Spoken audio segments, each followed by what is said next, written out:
Yo, what's up? It's me, Brandon, trying to do some back issue reviews. Because why not? And because the people that I hang out with at the comic book store that I go to um, aren't feeling good.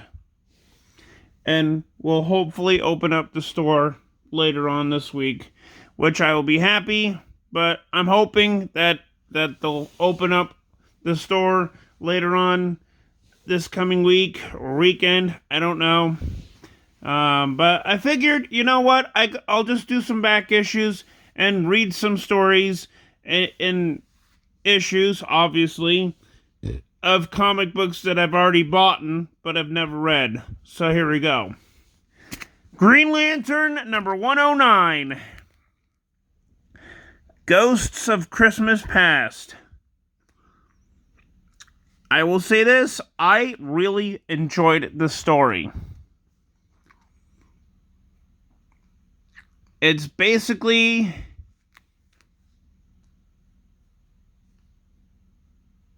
a violent, horrific story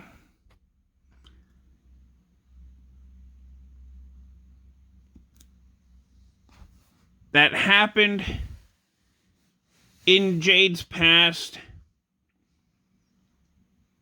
and that's basically it.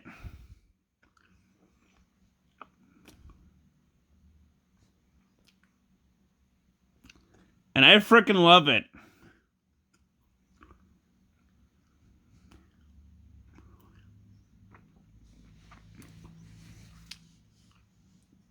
Basically,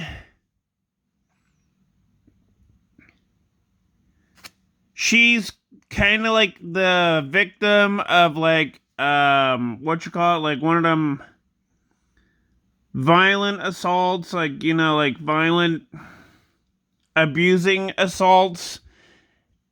And that's basically her origin story in this book right here, is because she is a victim of like brutality, violent domestic assaults. But it happened in an orphanage where she was living when she was very little. And I freaking love that part, because it kind of like helps out people in the real world to know that, you know, they're a lot stronger than they think they are. Which I will say that is definitely true for this one, for this issue. And that's the reason why I love this issue. I will go ahead and give this a 10 out of 10 because it just shows that Jade, even though she was a victim of basically all the brutality, violence that was happening in the orphanage she was living in, she could definitely rise up and just be her own superhero, which I freaking love it. 10 out of 10. Deathstroke number 54. Freaking love this book. It is so freaking awesome. I freaking love this book so much. It basically screams the 90s. And I love it. 10 out of 10. Deathstroke number 52 was pretty awesome. Because, well, in this run in the 90s, he was basically DC's version of the Punisher. He wasn't a villain. He was more of a questionable anti-hero.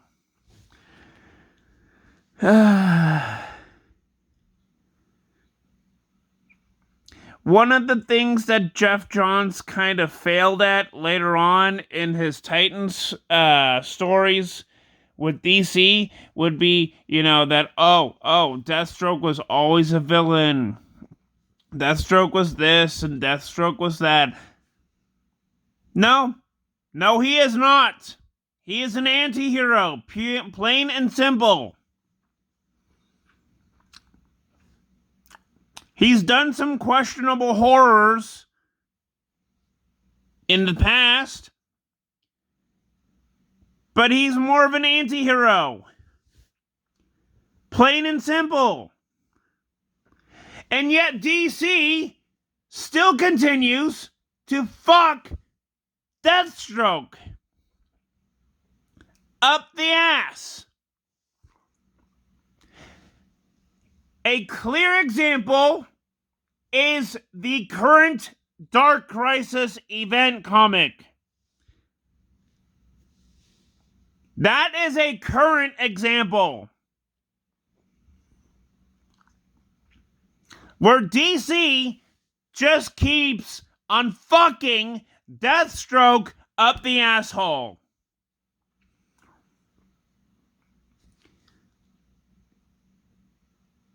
I get it that everybody just wants him to be the big bad baddie. I just want to see Deathstroke as a freaking anti-hero. Plain and simple. Which is why I love this comic book. It's plain, it's simple, it moves from A to B to C, all the way to Z. And I freaking love this book. They did this one right. And I freaking love this. 10 out of 10. Deathstroke the Hunted. This was a really good book, a really good issue. It basically explains, well, it explains the lore and everything else in this comic book run. It just explains and gives out more flesh to the the Ravager.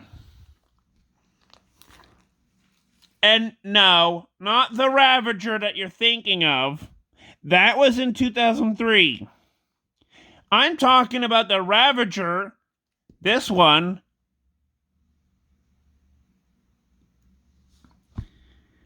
Yeah, that basically got killed off in later years. Before Rose Wilson became the Ravager.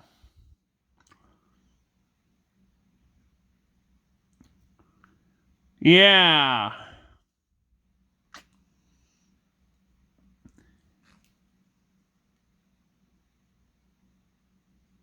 I'm going to give this a 10 out of 10.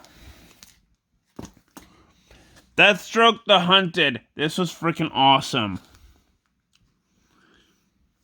I freaking love this book. The story is awesome. The plot is awesome.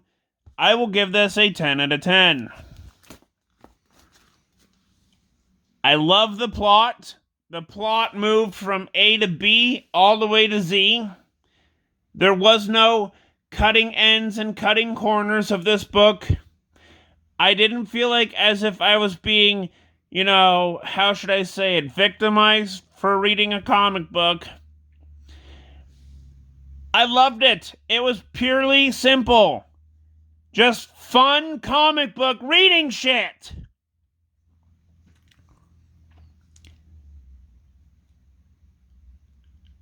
Nowadays, I can't even do that shit. Because nowadays, comic books are just targeted for, well, the wokeists. They're not fun anymore. They're not fun reading shit material. Me reading all these back issues, it just screams out that these guys had fun. They had fun writing and doing this stuff. Nobody was telling them, hey, you should do this or you can't do this no more. Nobody was telling these guys that. This was a fun time to do comic books. But now comic books are just full of SJW shit. And I can't take it anymore. But this? Oh, God. This kind of reminds me of like one of those Sylvester Stallone Rocky type movies. It was freaking awesome. 10 out of 10. Deathstroke versus the Justice League. Yeah, this is the issue where he humiliates the Flash. Humiliates him. And I freaking love it. And not Barry Allen Flash, I mean Wally West Flash. This is the issue where he trips the Flash over and knocks him out. After Flash tells him, hey, don't you remember me? Do you remember me? Do you know who I am? He basically knocks him out afterwards. And it's funny because he kicks Hal Jordan, knocks him unconscious, and brutally kicks and beats up Aquaman. And I freaking love this. 10 out of 10. Deathstroke the Terminator, starring Vigilante. Not the Vigilante in the Peacemaker show. This was the second Vigilante. I freaking love this. This is a really good book. And in the end, it gets all really hot and heavy. But man, do I love this book.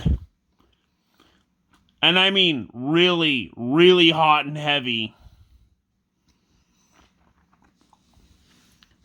10 out of 10. Manhunter number 2 was freaking awesome. And I freaking love it.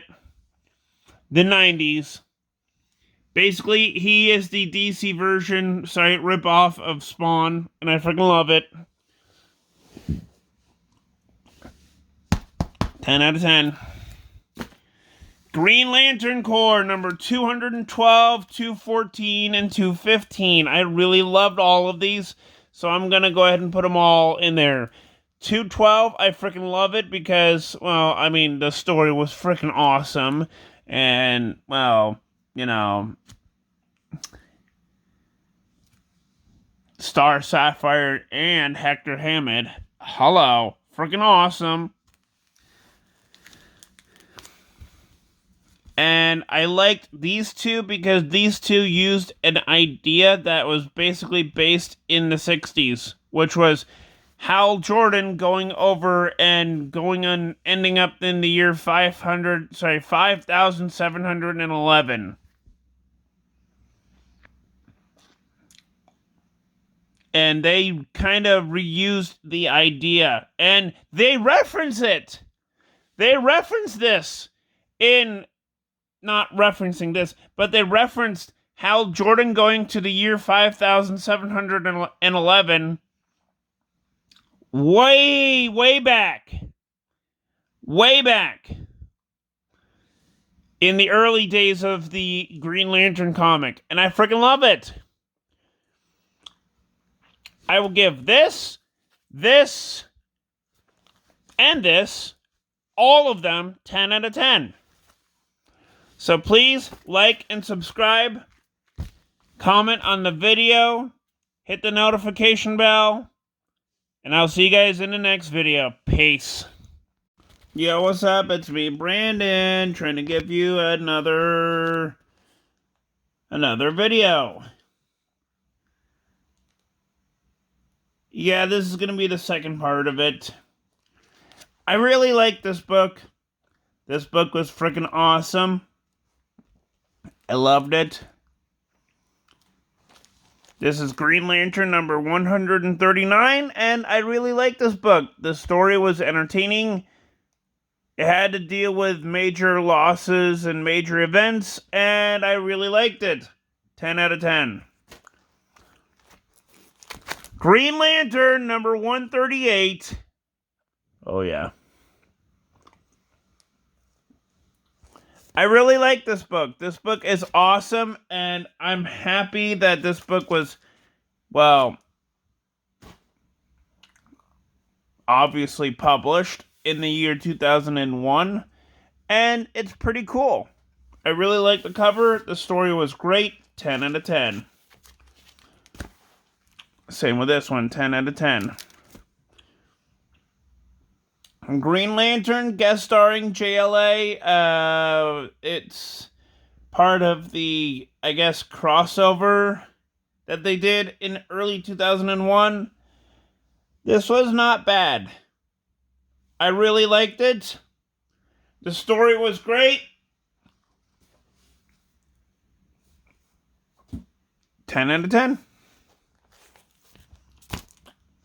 Green Lantern number 122 was really awesome as all hell. I freaking love the action scenes, the plot, and basically the test drive to bring back the Green Lantern Corps. And this happened in the year 2000. I loved it. It was a great book. I loved it, loved it, loved it. 10 out of 10. Green Lantern number 121, baby. This was an awesome book. Loved it. It was a great book. I loved every bit of this. I will say this, 10 out of 10. So yeah, please like, subscribe, and I will see you guys in the next vid. Peace.